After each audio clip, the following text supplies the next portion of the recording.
Mari kita bangkit berdiri untuk mempersembahkan kita firman Tuhan.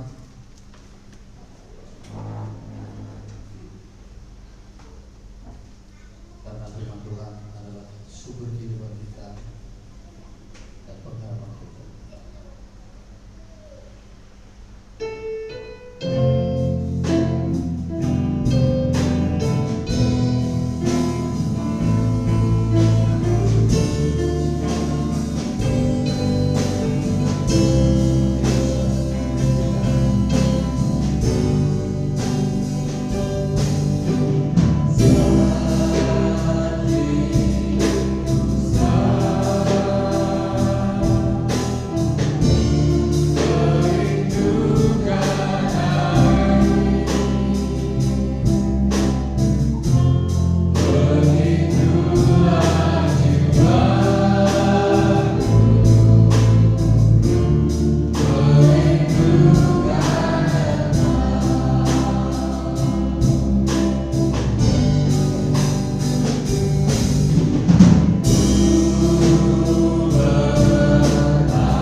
Saya akan bantu menolong untuk membacakan firman Tuhan Kisah Rasul 4 ayat 29 sampai 31.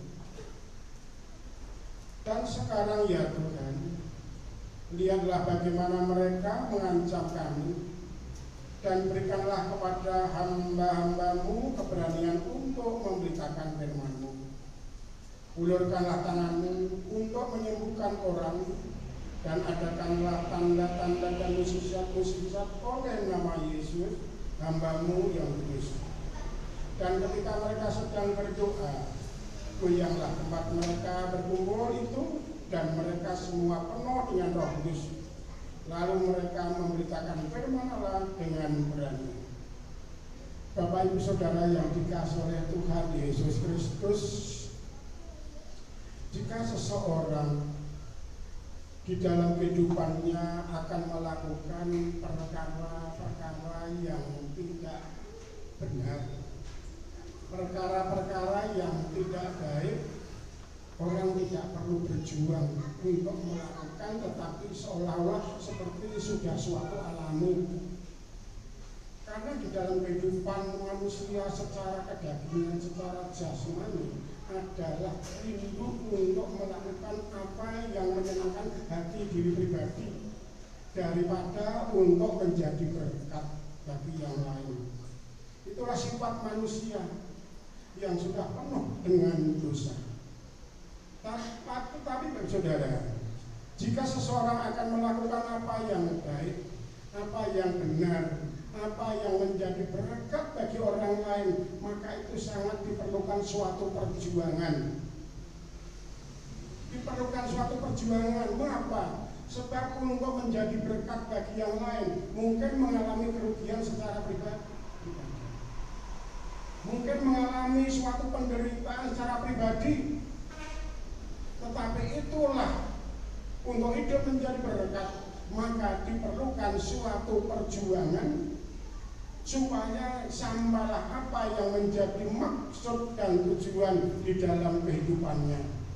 Bapak Ibu Saudara yang dikasihi Tuhan Yesus Kristus, di dalam firman Allah di sini diungkapkan tentang keberadaan bagaimana anak-anak Tuhan, umat Tuhan, setelah mereka melakukan apa yang baik, apa yang benar, seperti yang dilakukan oleh Bapak Petrus dan Yohanes, ternyata mereka mendapatkan intimidasi.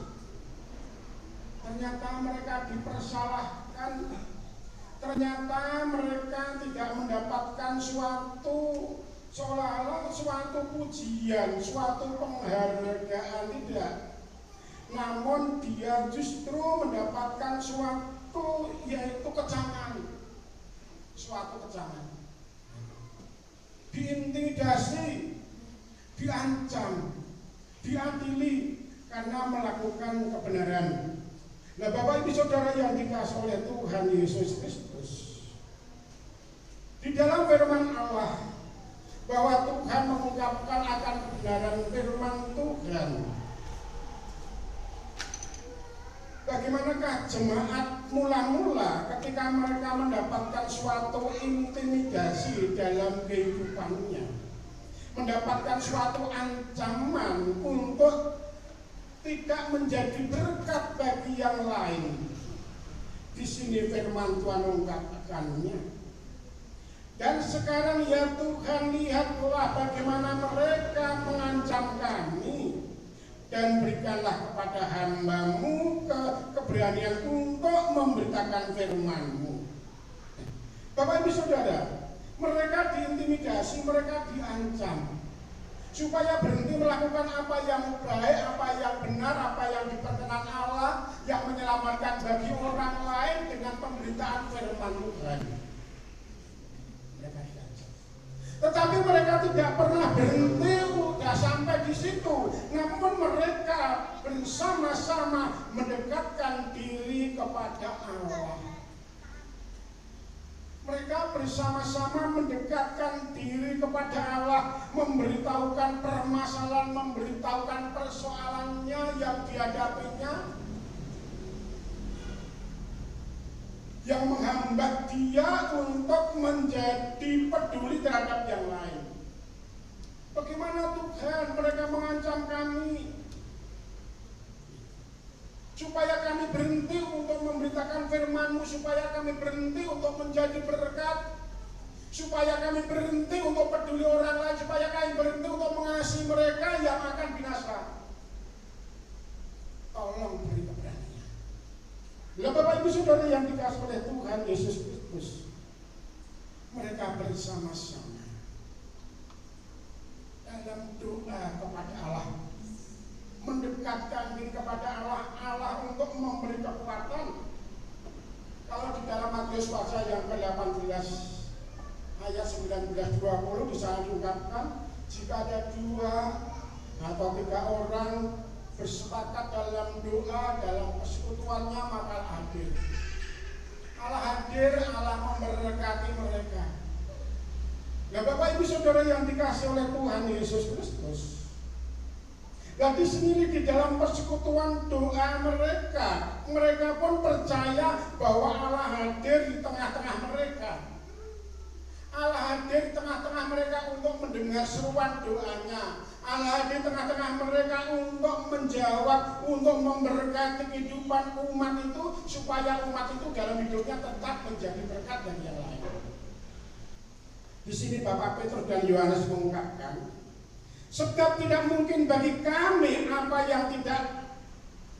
sebab tidak mungkin bagi kami untuk tidak berkata-kata tentang apa yang telah kami lihat dan yang telah kami dengar. Ini komitmennya Bapak Petrus dan Bapak Yohanes setelah mereka menyembuhkan orang yang sakit lumpuh itu dan mereka memberitakan firman Tuhan, maka mereka diancam, mereka diadili supaya berhenti membicarakan tentang nama Yesus itu kepada orang-orang Yahudi di sana. Tetapi Bapak Petrus dan Yohanes menjawabnya bahwa dia tidak akan pernah berhenti untuk tidak berkata-kata tentang apa yang telah dia lihat ataupun dengar. Dalam arti bahwa mereka walaupun diancam, mereka akan tetap bersaksi. Mereka akan tetap memberitakan firman Allah, tetap menunjukkan kasihnya kepada orang lain, supaya orang lain boleh diselamatkan melalui firman yang diberitakan. Jadi saudara yang dikasihi Tuhan, mendekatkan diri kepadanya untuk memohon pimpinan, pertolongan, dan kuasa. Kemudian saudara yang dikasihi Tuhan, yang kedua saudara, dalam ketidakberdayaannya, Roh Kudus memenuhi mereka. Dalam ketidakberdayaannya, Roh Kudus memenuhi mereka supaya mereka berhidup menjadi berkat. Yang demikian firman Tuhan. Dan ketika mereka sedang berdoa, goyanglah tempat mereka berkumpul itu, dan mereka semua penuh dengan Roh Kudus. Lalu mereka membacakan firman Allah dengan berani. Ketika mereka berdoa, tempat mereka berdoa itu goyang, dan mereka semuanya dipenuhi Roh Kudus. Roh Kudus memberi keberanian kepada mereka untuk bersaksi, bercerita tentang nama Yesus. Bapak Ibu Saudara yang dikasihi Tuhan, seperti di dalam Kisah pasal yang 1 ayat 8, tetapi kamu akan menerima kuasa kalau Roh Kudus turun ke atas kamu, dan kamu akan menjadi saksiku di Yerusalem, di seluruh Yudea, Samaria, dan sampai ke ujung bumi. Dalam arti dalam memberitakan firman Tuhan tidak dibatasi, tidak pandang-pandang siapa, tidak. Dari lingkup yang terdekat sampai yang terjauh, supaya mereka boleh mendengar suara Allah, mereka mendengar suara Tuhan, mereka mendengar firman Tuhan tentang siapakah Yesus itu, sehingga mereka boleh diselamatkan. Bapak Ibu Saudara yang dikasihi Tuhan, di dalam Kisah 16 di penjara Filipi, ketika Bapak Paulus dan Silas di sana di tengah-tengah tahanan, di tengah-tengah penjara, dia memuji Tuhan, dia berdoa, Kemudian terjadilah gempa bumi yang hebat, yang membuka semua pintu-pintu penjara, gerbang penjara terbuka. Maka ketika kepala penjara melihat semuanya itu terjadi, mereka menyalakan obor untuk melihat para napi-napi yang ada di dalamnya. Kemudian mereka membawa pedangnya akan melampus diri, akan membunuh dirinya, dikira Paulus, Silas dan lainnya sudah pergi. Tetapi apa yang diungkapkan oleh Paulus? Jangan celakakan dirimu. Jangan celakakan dirimu. Kami semuanya masih ada di sini. Maka kemudian dia datang kepada Paulus. Tuhan, apa yang kami berbuat supaya kami selamat? Apa ungkapan Bapak Paulus? Dia tidak takut-takut untuk membicarakan tentang nama Yesus. Dia berbicara, percayalah kepada Yesus Kristus dan engkau akan selamat, engkau dan keluargamu. Bapak saudara yang dikasih Tuhan, jadi di sini dengan percaya Yesus, dengan menerima Yesus di dalam hidupnya akan menjadi selamat. Dengan memiliki Tuhan dalam hidupnya, maka hidupnya akan diselamatkan. Maka jemaat mula-mula di sini gencar di dalam doanya. Kemudian Tuhan pun memberi otoritas untuk hidup menjadi saksinya, untuk menjadi berkat bagi yang lain, untuk menjadi berkat bagi yang lain. Bapak Ibu Saudara yang dikasihi Tuhan, Allah ingin memakai setiap orang yang percaya.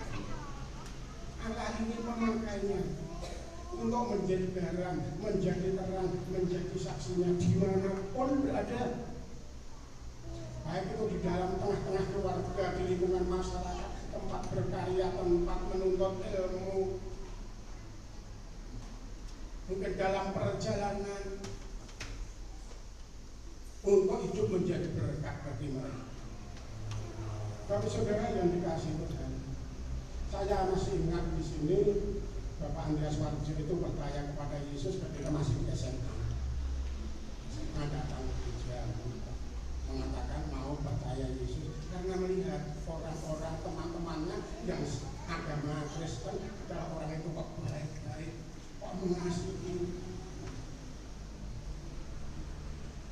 Maka dia percaya Yesus. Menjadi kesaksian kehidupan orang percaya, mereka akhirnya dia percaya Tuhan. Demikian untuk adiknya yaitu Mas Yahudi. Dia SMA kelas 2 di Sudimoro. Ingin percaya Yesus, datang ke gereja menemui saya untuk supaya membuatkan surat pernyataan pindah agama. Kami buatkan. Kami buatkan. ACC orang tua. Jadi saudara yang dikasih Tuhan. Kenapa? Tahu siapakah Yesus, siapakah Tuhan kita, juru selamat kita, hanya Dia. Maka Bapak Paul tadi, percayalah kepada Yesus Kristus dan Engkau akan selamat juga. Tapi dengan percaya Yesus maka diselamatkan, dibebaskan dari kebinasaan, dibebaskan dari maut jiwa rohani. Tentang maut, masalah kematian semua pasti mengalami, tetapi tentang penderitaan rohani hanya yang di dalam Yesus yang bebas dari maut rohani itu.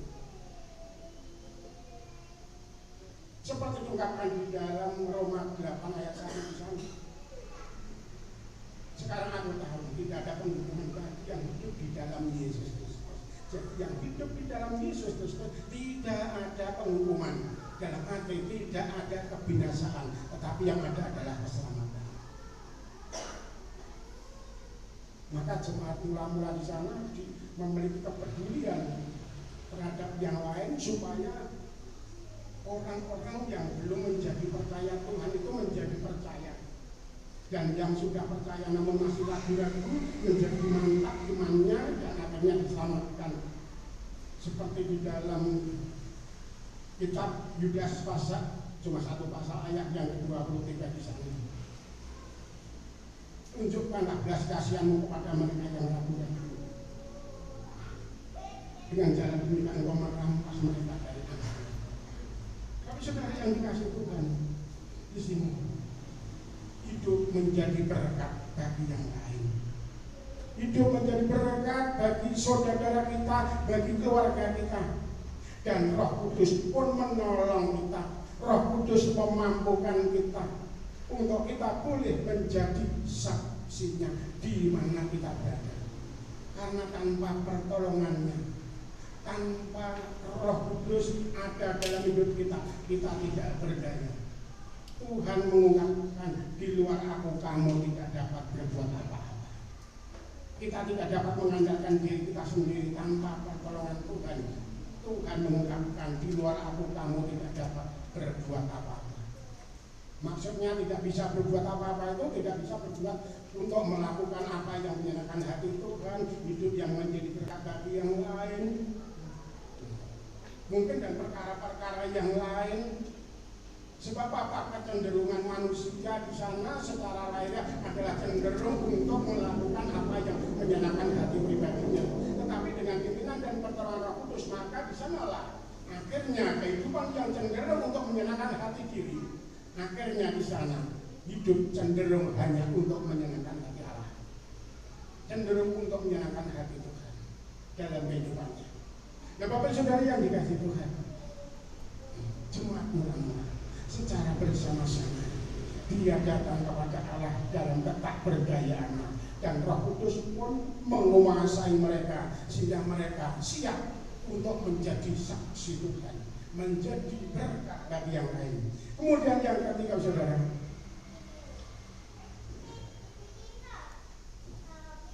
mereka bersama-sama dengan pimpinan Roh Kudus untuk memberitakan firman. Bapak Saudara yang dikasihi oleh Tuhan, di dalam firman Allah di sini diungkapkan. Lalu mereka memberitakan firman Allah dengan berani. Memberitakan Allah, firman Allah dengan berani dalam arti tanpa ragu-ragu, tanpa rasa takut. Nanti kalau saya dipenjarakan bagaimana, kalau saya diancam bagaimana, kalau saya dikucilkan bagaimana, kalau saya diintimidasi bagaimana, kalau saya disakiti bagaimana, tanpa berpikir seperti itu. Sebab Roh Kudus yang ada di dalam kehidupan umat itu, dia yang akan melakukan segala perkara. Di dalam Matius 10 ayat 20 diungkapkan di sana, bukan kamu yang berkata-kata, melainkan Roh Bapamu, dia yang berkata-kata di dalam kamu. Jadi jika Bapak Ibu Saudara saya bersaksi, di sini dapat diungkapkan seperti wayang. Ya, kalau wayang orang bisa berbicara sendiri ya. Tetapi kalau wayang kulit kan tidak bisa berbicara sendiri sebab dibuat dari kulit atau dari karton. Sehingga yang berbicara adalah dalangnya. Nah, kalau orang-orang Kristen ini siapa yang menjadi dalang? Tuhan. Tuhan yang menjadi dalang dalam kehidupan kita.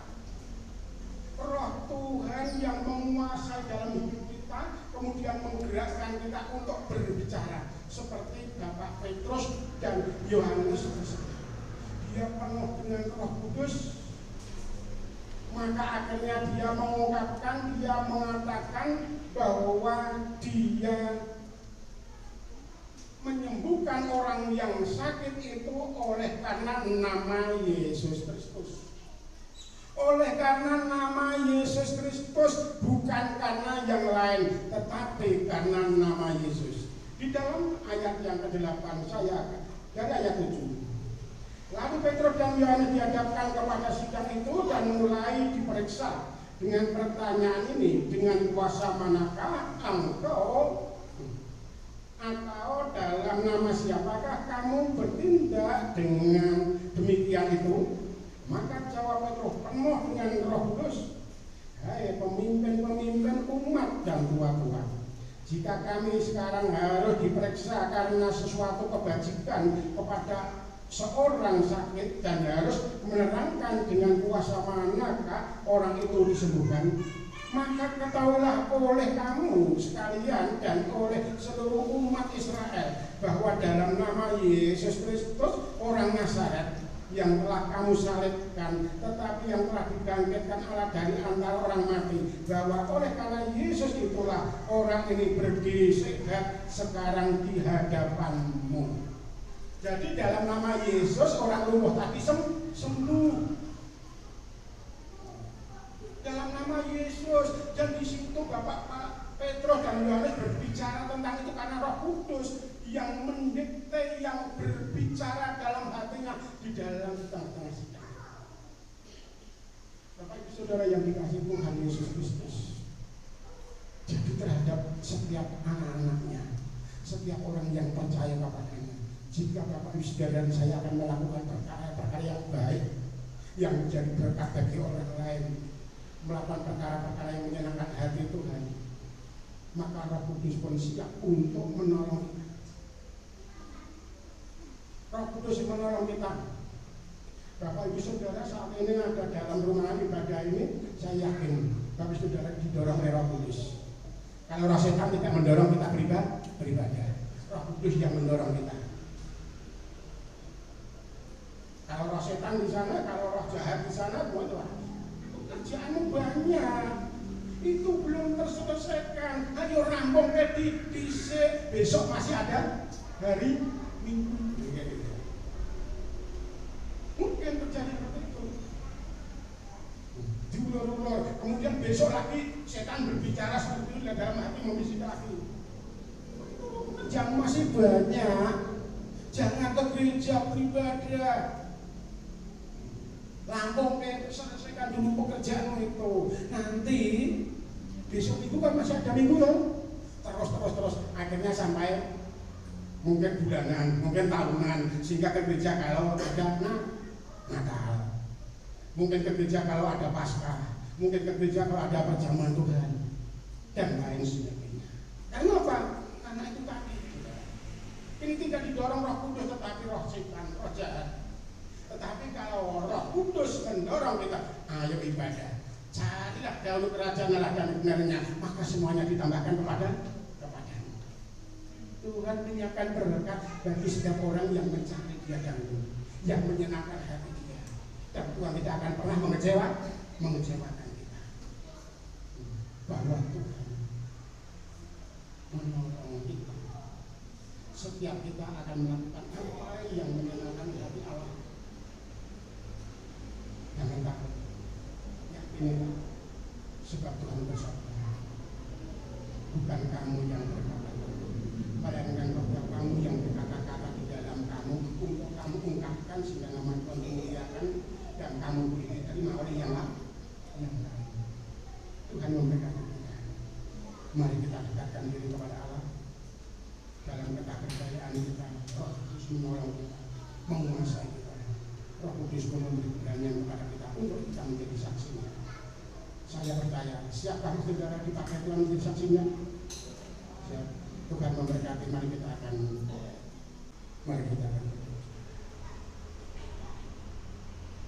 Bapa yang surga, kami bersyukur kepada Engkau ya Bapa,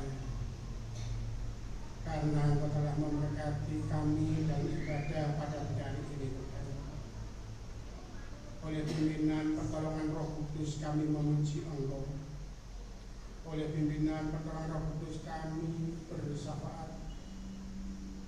Kami memberikan persembahan, memberikan perbuatan yang menjadi milik Tuhan. Kami boleh mendengar sebagian firman-Mu.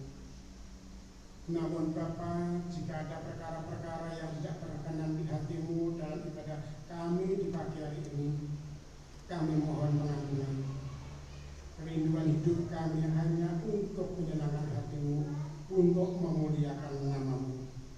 Bapak Saudari, sebentar umat-Mu akan kembali pulang meninggalkan tempat ini, kembali ke rumahnya masing-masing, baik yang dekat maupun jauh. Tolong Tuhan, kiranya Engkau akan menuntun mereka, Engkau menyertai mereka, Engkau memberkati mereka sampai di rumah bertemu dengan keluarga sanak saudara dengan damai sejahtera. Dan Engkau memberkati mereka semuanya Bapa, baik pada hari ini maupun minggu yang akan mereka lewati. Jika mereka melakukan berbagai aktivitas, kegiatan, pekerjaan mereka, Tuhan menolong, Tuhan memberkati apa yang dikerjakannya.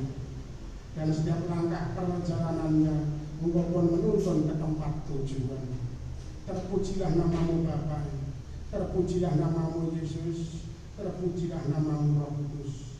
Kami serahkan seluruh umat dan kuasa-Mu. Kiranya cinta kasih Allah Bapa, damai sejahtera Tuhan Yesus Kristus, penghiburan pertolongan Roh Kudus menyertai, memberkati Bapak Ibu Saudara, baik di dalam rumah tangga, baik masa depan anak cucu, baik pendidikan, kesehatan, pekerjaan, dan berbagai pergumulan Bapak Ibu Saudara. Kiranya Tuhan memberkati, karena kami berdoa di dalam nama Tuhan dan Juru Selamat kami Yesus Kristus. Yang percaya katakan